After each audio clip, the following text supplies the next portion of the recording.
One fateful day, a call shattered my world. My husband had been in an accident. The shock wasn't just from the crash, but the revelation that his mistress was in the car with him. Tragically, she didn't survive, and he was left paralyzed from the waist down. Amidst the chaos, his demands for my lifelong care began. Was I to dedicate myself to a man who betrayed me so profoundly? This couldn't be reality. I vowed to show him the depth of my resolve. My name is Mandy, aged 32. I reside with my husband, Ray, and our nearly 5-year-old daughter, Lily. Though I had paused my career for motherhood, I returned to work when Lily began daycare. Juggling work and parenthood fills my days, yet I find fulfillment, all thanks to Ray. My husband, Ray, epitomizes dedication both in his work and in nurturing our daughter, Lily. As the cornerstone of our family, he consistently strives to excel in his roles as husband, father, and provider. Our evenings follow a cherished ritual, dinner together, followed by Lily's animated tales of her day at daycare, eagerly shared with Ray. "Daddy, look what I made today." "Wow, Lily, that's impressive. You have such talent. Maybe you could draw me next time." "Okay, Daddy." "Oh, and Mary's family went to the amusement park. Can we go too?" "An amusement park adventure sounds perfect. How about we plan a family trip next weekend?" "Really? Yay, I love you, Daddy." "I love you too, Lily. Well, after your mom, of course." Ray would always wink at me, and Lily would playfully puff her cheeks in mock annoyance. These ordinary moments with my family are the treasures I hold most dear. But when did Ray start to change? His late nights at work and early departures on days off became a troubling pattern. Initially, I brushed it off as coincidence, but as the odd behavior persisted, I couldn't ignore my growing concern. So, I decided it was time to confront him. "Ray, you've been coming home late quite often lately. Is everything okay at work?"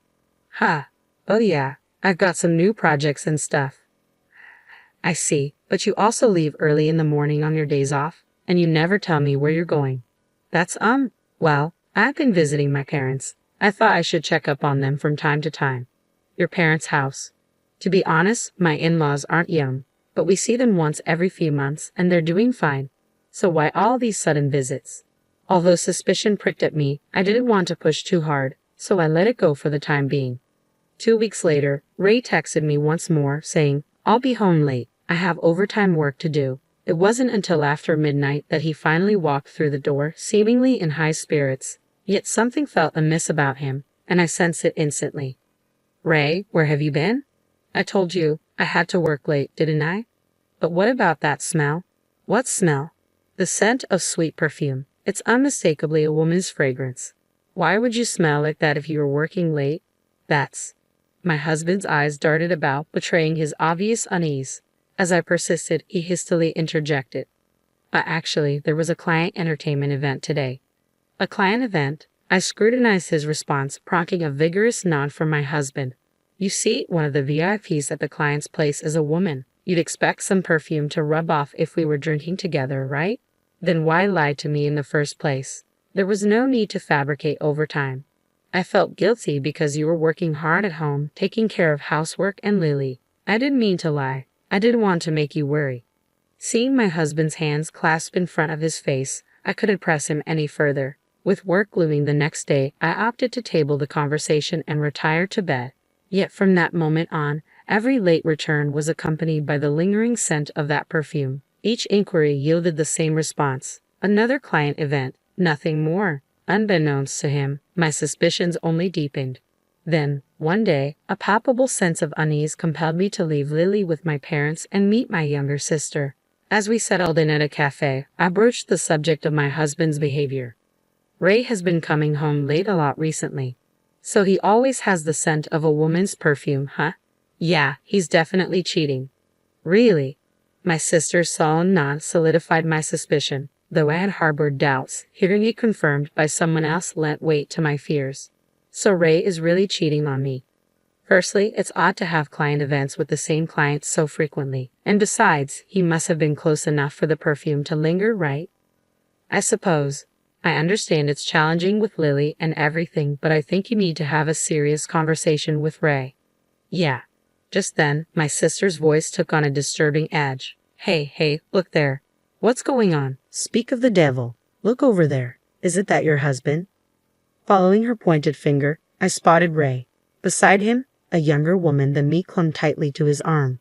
The sight left me speechless, the cruelty of it all overwhelming. Disregarding my shock, my sister wasted no time and began snapping pictures with her smartphone. Wait, what are you doing? Why are you just standing there, sis? We need evidence. But, no excuses. Quickly, I'll take photos. You start recording a video. Urged on by my sister, I fumbled to activate the camera app on my smartphone. Ray and the woman intertwined, sharing multiple kisses before they climbed into Ray's car together. With trembling hands, I captured every damning moment. I halted the recording as their car vanished into the distance. Here I sat, Ray's wife, clutching evidence of his betrayal. The tears streamed down my cheeks, forgotten in the midst of our surroundings at the cafe. My sister remained silent for a beat before she seized my hand, her grip firm as she spoke. Sis, I know it's tough, but you really need to confront Ray. I understand, but this is about Lily too. Can we stand by and allow such a deceitful and unfaithful man to remain her father? For Lily's sake. At her words, reality crashed back in. That's right, the only one who can protect Lily is me. Ray may be Lily's beloved father, but I must address this sooner rather than later. Now that I know the truth, he forfeits his right to be a father. After conferring with my sister, we arranged for Lily to spend the day at her parents' house. Returning home, I awaited my husband's arrival, but the hours passed without his return. Around 10 p.m., our seldom-used landline rang. Who could be calling at this hour? I wondered aloud as I answered. A man's voice on the other end inquired, Is this Mrs. Johnson's residence? Yes, it is. Who's calling? This is the police. Is this the home of Mr. Ray Johnson? Yes, it is. Is everything all right? Did something happen involving my husband? Please try to stay calm. Your husband has been in an accident. What? According to the police, my husband had been involved in a car accident, and tragically, a woman who was in the passenger seat had lost her life. My husband had been taken to the nearby university hospital. Without a second thought, I rushed to the hospital. Upon arrival, I found my husband undergoing emergency surgery in the trauma unit. A police officer hurriedly entered, offering an explanation of the accident's circumstances. From what we've gathered, it seems your husband and the deceased woman were in a close relationship. Indeed. Observing your stunned reaction, the police officer inquired with a concerned countenance, Did you harbor any suspicions, madam? Yes, only today I was on the brink of confronting him with evidence of his extramarital affair. I understand. Regrettably, it must be conveyed that there is a potential for your husband to suffer from disabilities as a consequence of the accident's aftermath. That will suffice, no more. Subsequent discussions with law enforcement unveiled that the woman involved in the accident, my husband's paramour, was also wedded. The mistress's spouse, who had hastened to the scene, appeared deeply bewildered, his countenance portraying a mixture of emotions, particularly given that only Ray had survived. Several days later, my husband, having completed his surgical procedure, finally regained consciousness following the accident. Upon receiving this update, I, accompanied by my parents, sister, and daughter, made way to the hospital premises. I entrusted Lily to my sister's care, leaving only my parents and me to enter the hospital room. Upon arrival, we found my in-laws already present. As we were briefed, it appeared that my husband had been left with paralysis on one side of his body as a result of the accident. I'm sorry. It seems to have caused you all a great deal of concern, my husband began, visibly remorseful. Before I could respond, my in-laws hurried to his bedside. Why apologize? The fact that you're still with us is what matters most. It's a blessing to be alive, my father-in-law reassured him. Absolutely, Ray. You're a good man. And that's why you're here today, my mother-in-law chimed in. Mom, Dad, thank you. I'm just grateful to be alive, my husband expressed, his voice filled with gratitude. My husband and in-laws seemed to be brushing aside the affair as if it never happened. My worry morphed into anger, and I finally found my voice. Sorry to interrupt your celebration, but Ray, will you divorce me? What? I have these divorce papers. Can you please sign them? Divorce? Where is this coming from all of a sudden? All of a sudden, you had an accident with your mistress. What are you even saying? No, you've misunderstood. The woman in the car with me was just a business associate, not a mistress. My husband's desperate attempts to lie only fueled my frustration. Did he truly believe he could keep it hidden from me? Are you going to pretend now? I know you cheated, Ray. No, I swear I didn't cheat. You were with your mistress at a cafe on the day of the accident, weren't you? I saw you both leave together. No, it's not. Don't try to make excuses.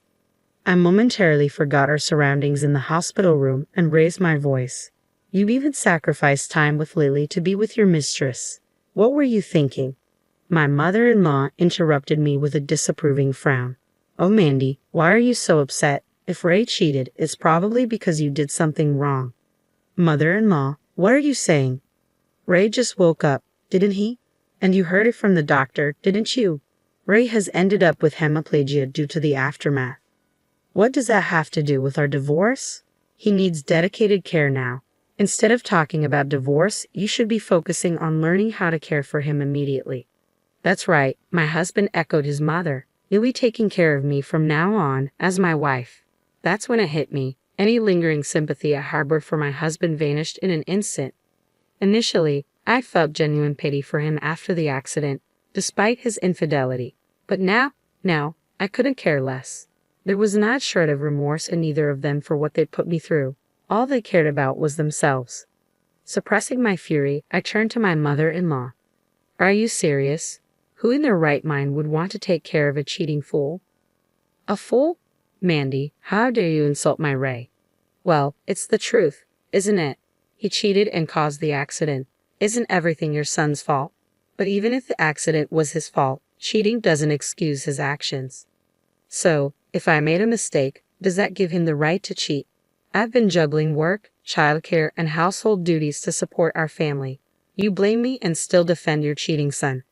Well, My unusually assertive tone caused my mother-in-law's voice to gradually soften. Unable to remain silent, my husband interjected angrily. How dare you speak to my mom like that?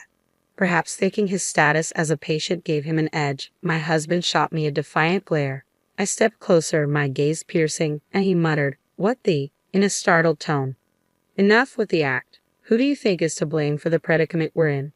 Well, you see, we're in this mess because you shattered our family with your affair, right?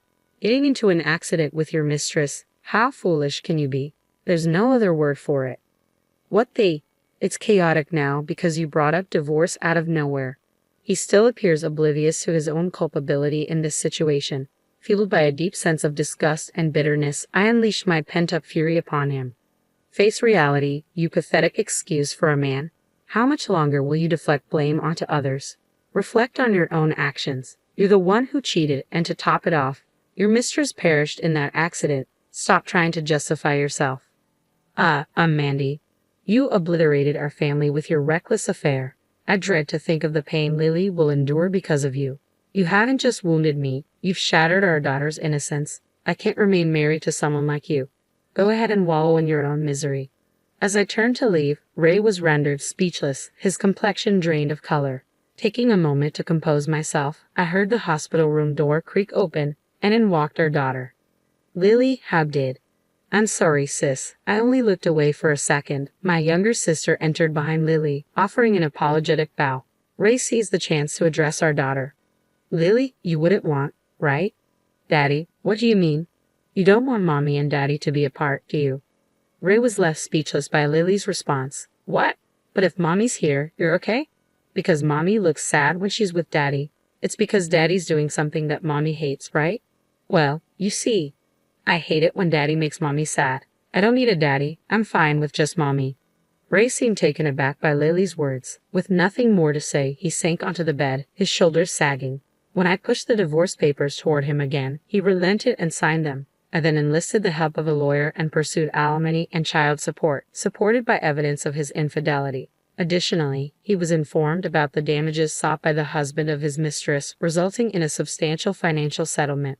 His affair with a subordinate at work came to light, resulting in his termination. This isn't just about infidelity, it's a consequence of his actions that led to a tragic loss of life. It's a form of poetic justice.